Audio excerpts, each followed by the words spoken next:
महाराष्ट्राचे राज्यपाल जिष्णुदेव वर्मा यांनी घेतलं श्री तुळजाभवानी देवीचं दर्शन। महाराष्ट्राचे राज्यपाल जिष्णुदेव वर्मा यांनी आज महाराष्ट्राची कुलस्वामिनी श्री तुळजाभवानी देवीचं दर्शन घेऊन विधिवत पूजा अर्चा केली। यावेळी राज्यपालांनी श्री तुळजाभवानी देवीची ओटी भरून आरती केली, तसेच परंपरेनुसार कुलधर्म व कुलाचार केला।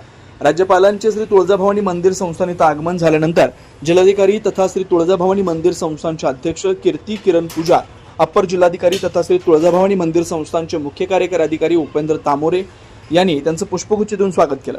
यावेळी राज्यपालांचे सचिव डॉक्टर प्रशांत नारनवरे, खासगी सचिव पवन सिंग, पोलीस अधीक्षक रितू खोकर, जिल्हा परिषदेच्या मुख्य कार्यकारी अधिकारी प्रियवंदा माडदळकर, अप्पर पोलीस अधीक्षक सचिन पांडकर, तहसीलदार तथा व्यवस्थापक माया माने, श्री तुळजाभवानी मंदिर संस्थानचे अधिकारी कर्मचारी उपस्थित होते।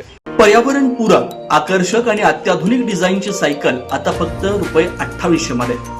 सानविग्राम जनशक्ती फाउंडेशन व सानविग्राम जनशक्ती ट्रस्ट यांच्या संयुक्त विद्यमाने शालेय विद्यार्थी विद्यार्थिनी, महाविद्यालयीन विद्यार्थी विद्यार्थिनी तसंच नोकरदार वर्गासाठी विशेष सायकल योजना राबवण्यात येते। बाजारात सुमारे 4500 ते 5500 किमतीची पर्यावरण पूरक, आकर्षक आणि अत्याधुनिक डिझाईनची सायकल फक्त ₹2800 मध्ये उपलब्ध करून देण्यात येते। या योजनेचा लाभ अनेक नागरिकांनी घेतलाय। आपण या संधीचा लाभ घ्यावा। महत्त्वाची सूचना, या योजनेसाठी पूर्व नाव नोंदणी आवश्यक आहे। नाव नोंदणी करताना कोणतेही शुल्क आकारलं जाणार नाही।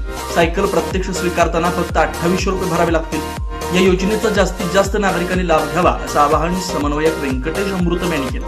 नाव नोंदणी व अधिक माहितीसाठी संपर्क प्रथमेश अमृतम 87 33 87 14 43, रमेश नलदास 72 49 63 41 62। जनदर्पण न्यूज चॅनल, मार्कंडेय सोलापूर सहकारी रुग्णालय जवळ, सोलापूर।